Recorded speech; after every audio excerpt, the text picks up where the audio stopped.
Did you ever have this feeling like you forgot something? Something that's coming back for you? It's not fear exactly, it's just a presence. My cat senses it too. Something is moving out there. Perhaps the past grandfathers are restless. Perhaps it's something worse, but we'll get back to that.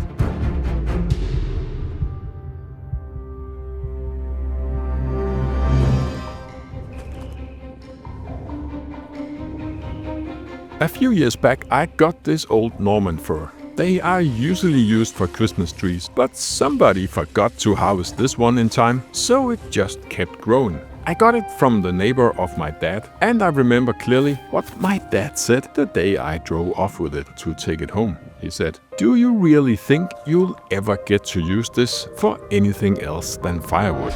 I didn't answer him then.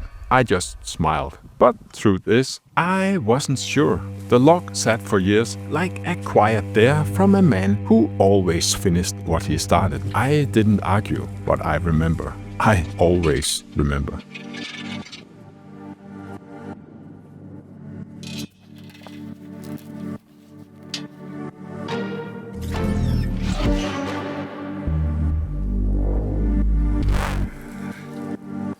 I need to get this overgrown relic up to the world's smallest sawmill. That's not a joke. It barely qualifies as a sawmill, but it's mine. Getting this thing up to the mill is easy enough, but I'm honestly worried that the log is too big to go on the mill. So this could stop the project right there. Firewood, the foreshadowing coming true.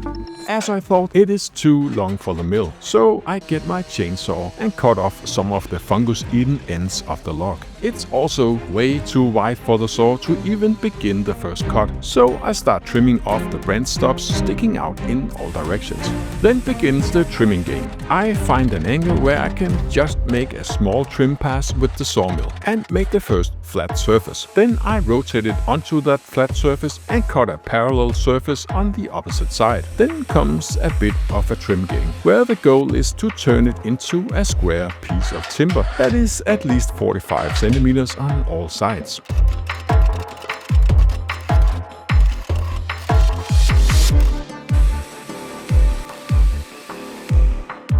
Slowly, it becomes a block, a misshapen, uncooperative block, just like I feel some mornings.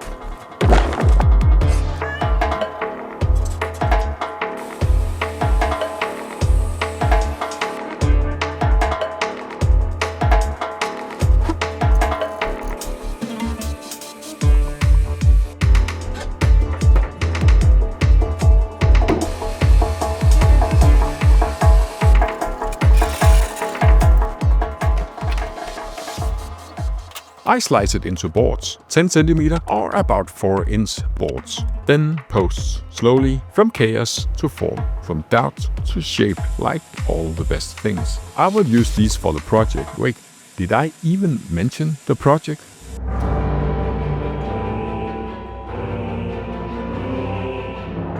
I'm building a door, but not just any door, a gate that might keep out what knocks in the dark. And I'll build it as they might have done it 500 years ago. No screws, no glue, just joinery. Old school.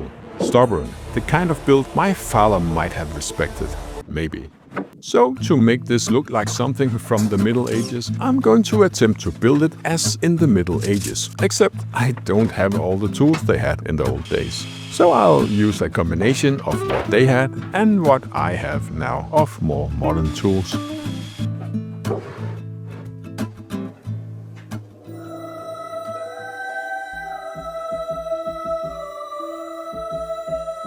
Cutting precisely with a small mill is nearly impossible. This lumber is almost square and almost 10 cm in width, and not even close to being straight. But this is Denmark, and we accept not being completely straight, and also hand-hewn timber in the Middle Ages wasn't too straight anyway.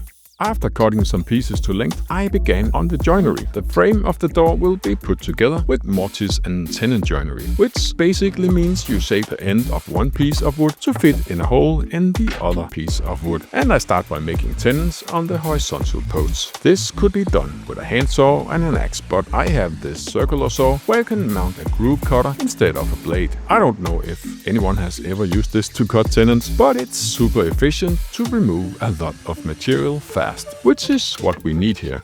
The joint in the top and the bottom corners will be open mortise and tenon joints, or a corner bridle joint to be even more specific. And the other tool that is good at removing a lot of material fast is an auger drill bit. I do experiment with using a circular saw on the open mortises, but a good old-fashioned western handsaw and some axe and chisel action to remove the material is one of the best ways.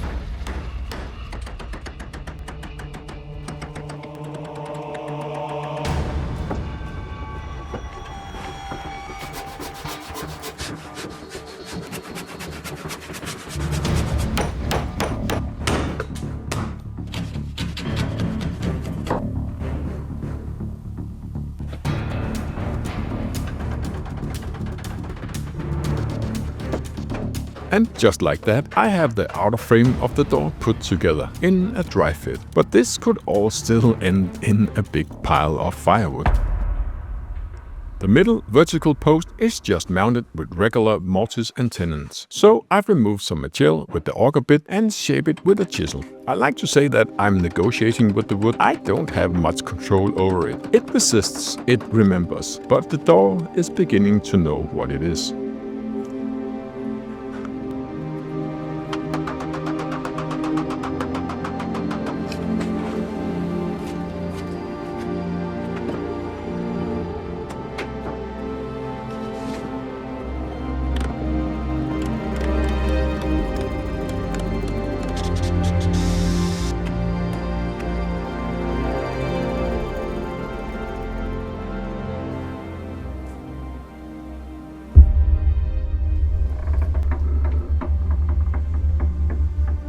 I could hang the door now, but I know how that ends. With sag and drag.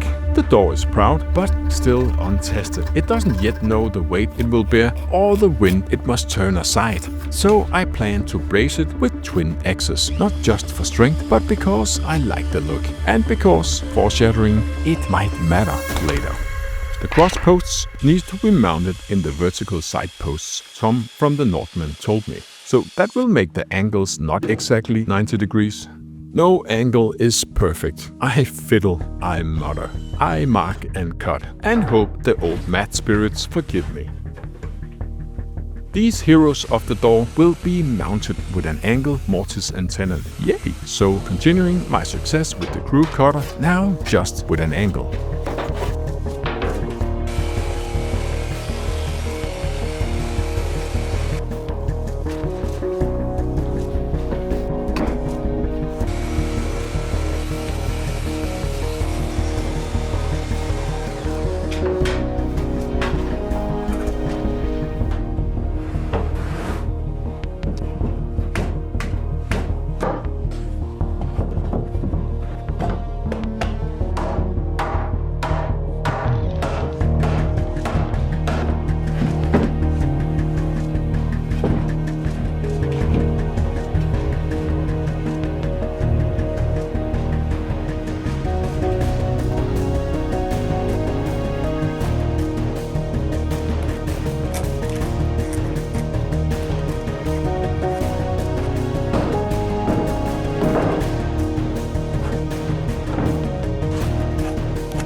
The next step is making angle mortises. So after marking them out, some more material removal with an auger bit and some chisel action. And a quick dry fit with 2 of the 4X pieces. And it seems to be going pretty well. And we're a bit further away from making firewood. Because I'm not going to make firewood out of this log. Do you hear me up there? And I think the door listens. and I think it starts to believe me.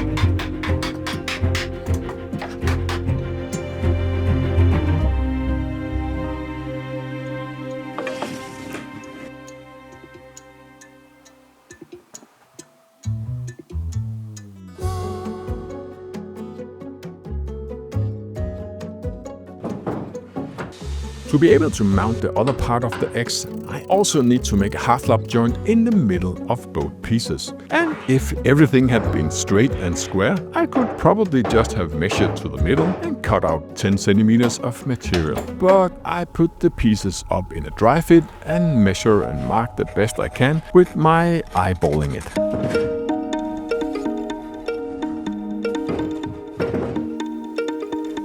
And there are 1,000 ways to remove half of the material at a slight angle to a certain depth, but I found that this little handy circular saw can cut at an angle and at a certain depth repeatedly. So that was what I used.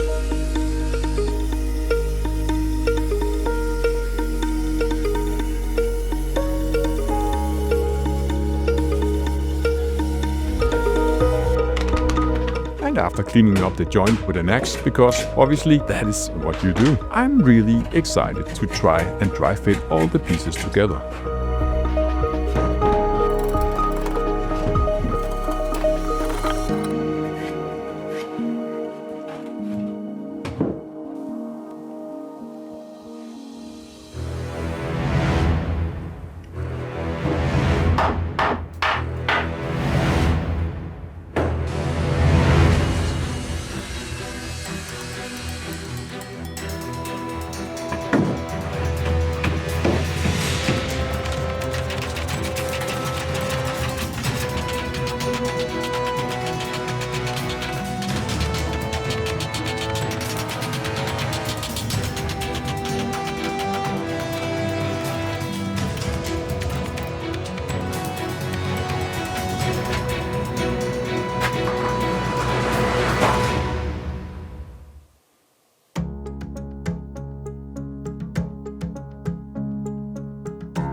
I'm preparing to put this thing together, and I'm doing that with wooden pegs.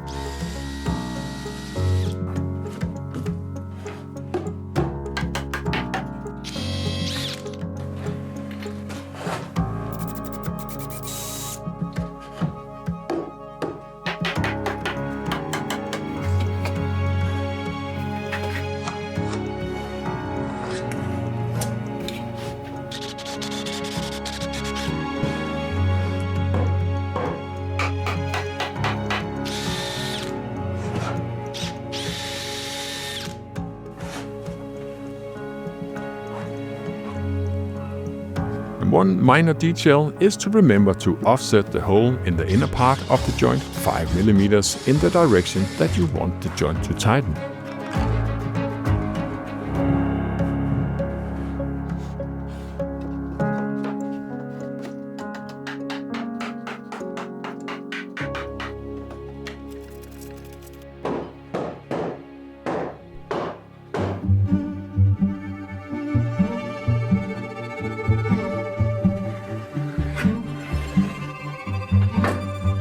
There are 8 triangles in the store now, 8 little islands, and they need filling. And to do that in a proper manner, I will carve out a groove on all sides. So I'm making it very clear where the groove needs to be cut while the door is still assembled.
With the grooves cut, it is finally time to hammer the pegs in. And there is absolutely no turning back now.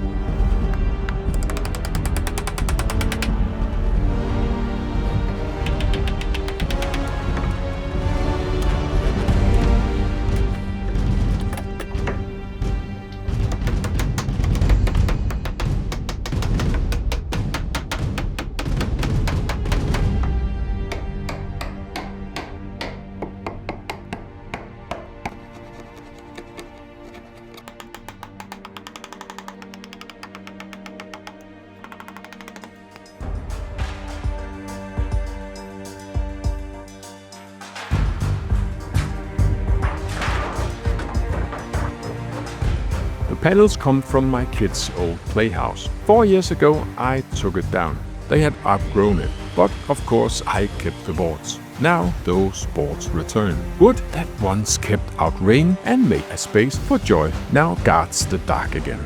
The door carries memories of childhood, of time, of what we leave behind and what we carry forward.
Outside now. Final work. Trimming, planing, fitting. The door groans under its own weight. I cut the pegs flush, trim the width and slide the panels in. It's solid, it's weathered and it's heavier than gilt, but beautiful. I'm starting to like it.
Yes, I burn it.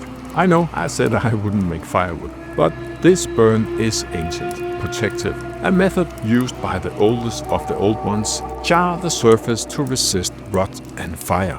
Blacken it, harden it. It becomes something else, dark, sharp, proud, and it looks old straight away.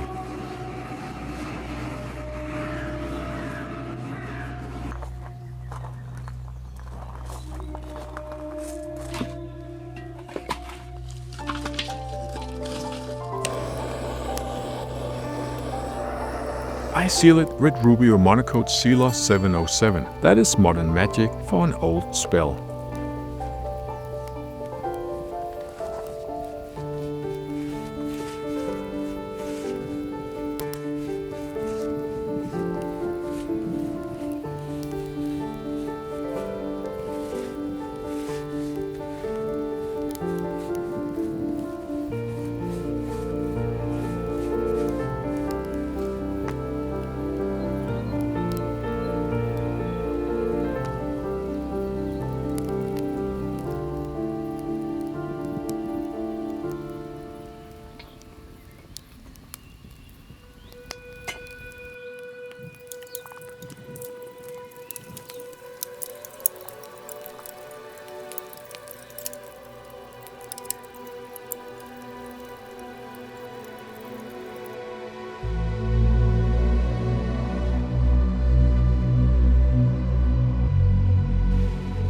Yes, I named it. Of course I did.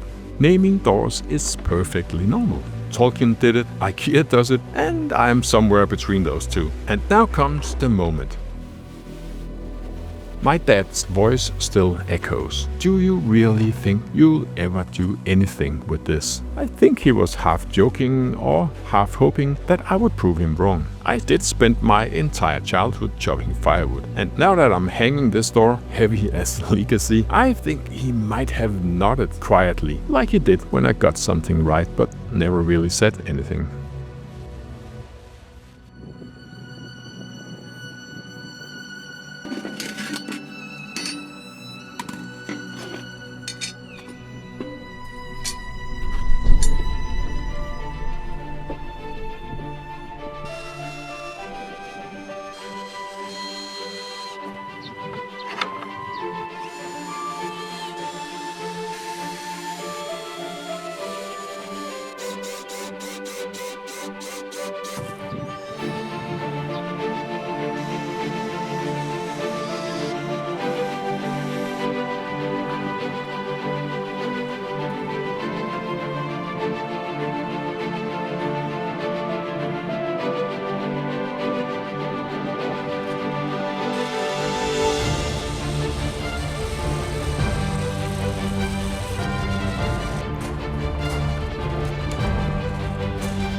It's hung, it holds, and just in time, because I finally remembered what I forgot, the thing that was coming.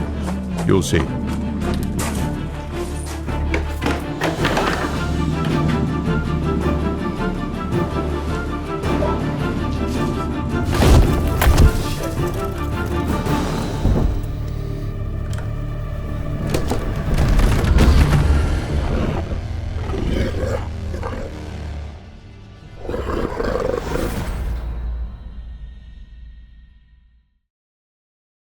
It's not easy to admit, but I have been struggling with the idea of letting go.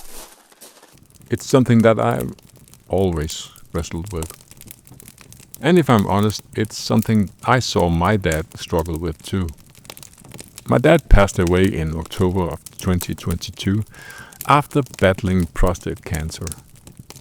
He wanted to stay at home until the end, and he did. He passed away in his own bed, on his own terms, the way he wanted. But before he passed, and also some time afterward, I had this overwhelming task of sorting through his stuff, his things. He lived on a big property, almost like mine, with lots of space, and if you give somebody 40 years and plenty of room, they will fill it.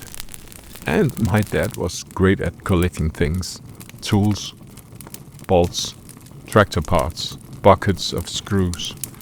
He had this skill for seeing the potential in everything, but not the skill for letting go of what he no longer needed. You have to understand, he came from a world of scarcity. So one of the things that he had was an old workbench. It wasn't fancy. I'm sure he picked it up for free somewhere. It was old, soaked with oil and chemicals, and covered with nails and bits of metal that was hammered into it over decades. I've seen this workbench many times in my dad's barn, beside the tractor that he was currently working on, because he was always working on a tractor. My dad was restoring mostly Massey Ferguson 35 tractors that was built in the 1950s. That was his area. I've had this workbench in my shop for a couple of years now, and every time I looked at it, I saw my dad. I remembered him standing in his own barn, covered in grease, tinkering with tractor parts. The smell of oil and metal that seemed to follow him everywhere, that was soaked into that bench. But here's the truth. I couldn't use it for many reasons. First and foremost, it was too damaged to restore and too far gone to save. And still, I couldn't let it go. So I had this thought for some time. Perhaps it wasn't just my dad's workbench I could not let go of. This was about something deeper. About how I cling to things, even when they no longer serve me. I think about my dad and how much he struggled to let go. Even when he knew his time was running out, he kept holding on to all his stuff. Maybe it was his way of holding on to life itself. But in doing so, he left a huge burden for me and my sisters.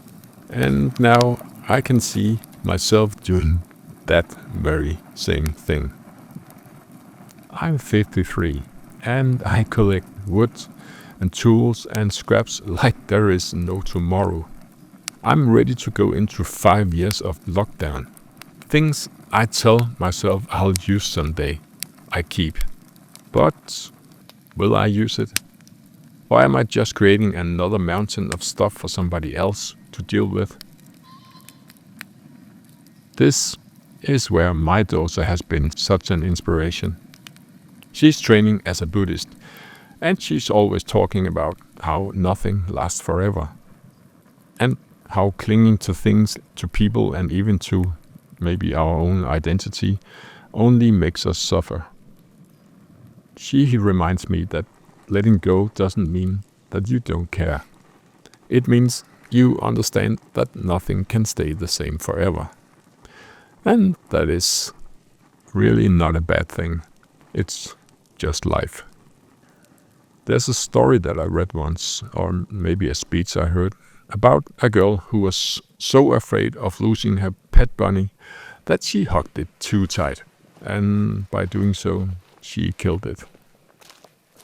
And that's what holding on too tightly does. No matter if it's to people or possessions or even memories, we risk suffocating the very thing that we are trying to hold on to and to keep. Letting go is hard, but it is also freeing. Today, I burned that old workbench. I had to. It was like a ritual for me.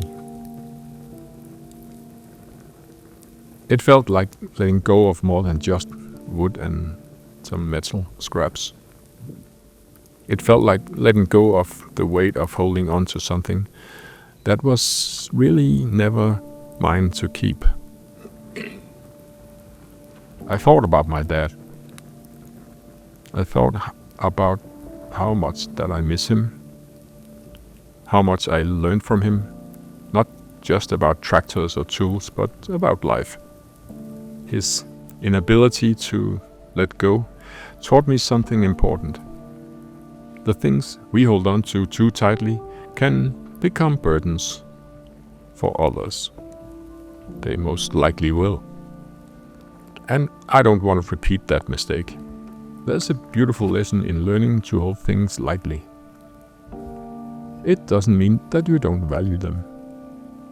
It means that you appreciate them for what they are, without trying to make them last forever.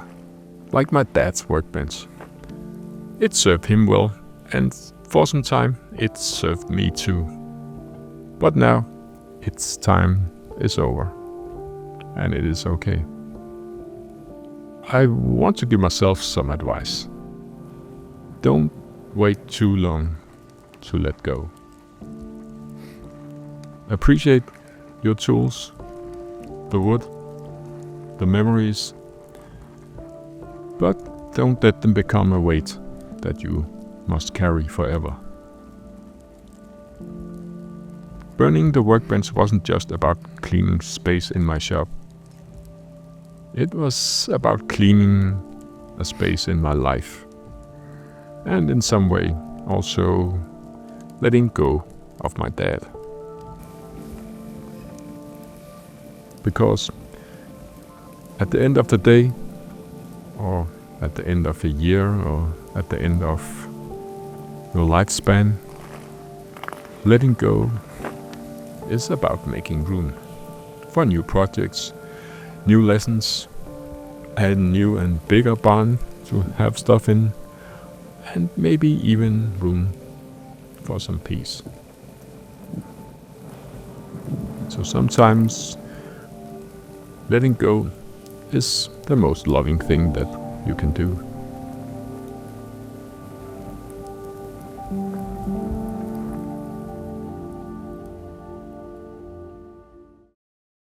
We have one car in our household. My wife takes it to work, which means that most days I don't have access to a car. And that is fine. I work from home, woodworking, making videos. I don't need to go anywhere most days. But sometimes I do. Sometimes I need to go into the city. And when that happens, I usually take the bus or ride my bike. And when I take the bus back, it drops me off about 4 kilometers from my house. So I walk the rest of the way. It takes about 45 minutes. Middle of the day, everyone else is at work, busy, productive, and I catch myself thinking, I should be producing something right now. I should be making, selling, doing something useful. If I had a truck sitting in my driveway, I wouldn't have to walk. I could be more efficient. I could take on more clients. I could be making more money. And then I realize I don't need to. I don't need to make more money to afford a truck that saves me a 45-minute walk. I actually enjoy the walk.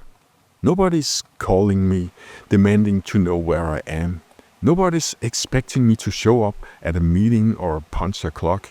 I'm just walking, listening to the wind in the trees, talking to the people that I meet, thinking, feeling the sun on my face. And I feel rich. Not because of money, but because of time. A few years ago, my wife and I made some choices. We lowered our expenses. We decided to live with less. We chose freedom over things. And that is why I have the time to walk in the middle of the workday. Most people spend their whole lives chasing efficiency. They work harder so they can buy things to make life easier, so they can work even harder. It is a cycle. It's a trap.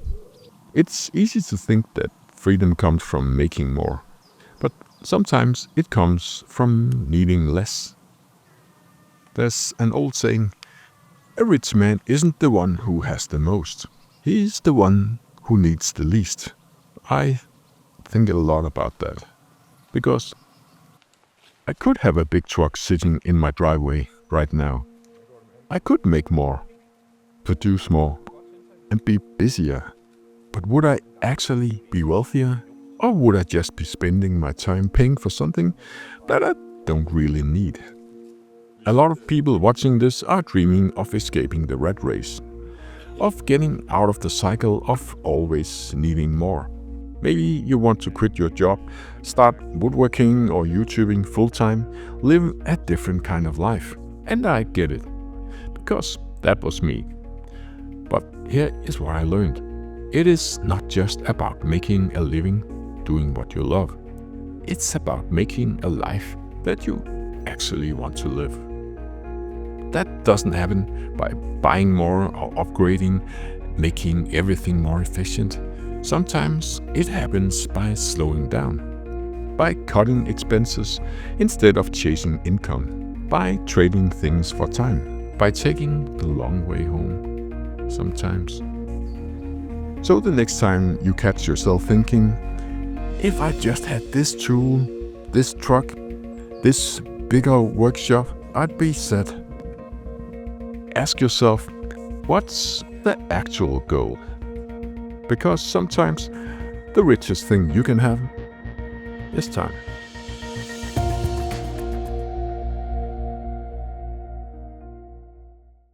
A few weeks ago, I got a phone call.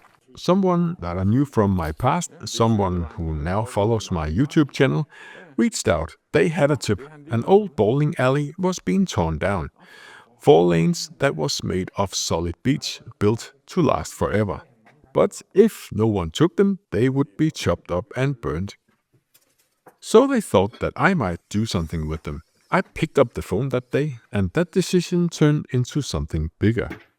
Julia and I rented a van, drove across the country, and started dismantling the bowling lanes, unscrewing a lot of screws and sawing them into manageable pieces, and carrying them piece by piece into the van. It was a long day, but I knew exactly why I was doing it. When you see something valuable, you don't let it go to waste. And it got me thinking. Do you know, when you were a kid, adults would always ask, what do you want to be when you grow up? And you were supposed to have an answer. Firefighter, a doctor, a teacher, or something respectable. Something that made sense to adults. I think schools still do this. The whole system is designed to push kids into choosing a path as early as possible. I get the logic. Society needs workers. We need people in jobs moving the machine forward. But it also creates this idea that whatever you choose now, you'll be doing for the rest of your life. That's a lot of pressure. So firefighter sounds fun when you're 12, right? But for 40 years, I don't think so. And that pressure to choose right makes young people hesitate. What if they get it wrong? What if they wake up 10 years into their career and realize that they hate it? So they delay making the decision at all. They stress about it and they wait. But here's the truth. Your career, your life isn't one big decision. It's a series of choices and connected events. A process of picking things up along the way. A little bit like breaking down an old bowling alley piece by piece. That's a bad metaphor. But anyway, when we got home, I stripped the lanes down even further in the driveway, pulling them apart, reducing them to the building blocks. That was beautiful beach waiting to become something new. And that is maybe really a good picture of my path, because I didn't start as a YouTuber and woodworker. I didn't even know what that was when I started out. I have done a lot of different things. I would in all kinds of businesses. I've been self-employed, I've been playing as a DJ, I have written stuff, I made short films when I was really young. I was working in marketing jobs, I've started projects and kicked things out over the ramp. I don't even know if that's a saying in English, but it should be. Kicking stuff over the ramp. I built businesses and learned how to make things happen. And the thing is, I use all of that today. Everything that I have done earlier, I'm using those skills in some shape or form now. Making, writing, editing, problem solving, running a business that a YouTube channel also is. I don't even notice all the little ways my past experiences are shaping what I do today. Let me put it another way. I couldn't be doing what I do now without the weird path that I took. And just like these bowling lanes, these building blocks, every job, every project, every weird detour you're taking, it all becomes material for something new in your future. And that is why I had told my kids, go do whatever feels right now. It is not forever. You'll be doing other things too. You'll be jumping from island to island. You'll combine experiences. You'll invent jobs that don't exist yet. You'll land in places you can't even imagine right now. And here is a good rule of thumb. Reinvent yourself every 10 years. Don't fall asleep at the wheel. Don't sit in the same career forever, waiting for a promotion that you may not even want. Do interesting things. Combine weird skills. Say yes to things that don't make sense right now. Don't worry so much about the path. I mean, freaking look at me. It will all make sense later. The important part is that you keep moving. Just like this wood, getting a second life somehow. Just like my own story, one thing leading to the next, even when it didn't seem connected at the time. I don't know what these bowling lanes will become yet, but I know they are worth saving. And so are all the small experiences that might not make sense right now, but it will fit together later. So don't follow a path that somebody else made for you. Be your own pathfinder. Do crazy stuff. Don't fall asleep at the wheel. And that was today's rant from the YouTuber in Denmark. You can now go back to your normal life again. I apologize.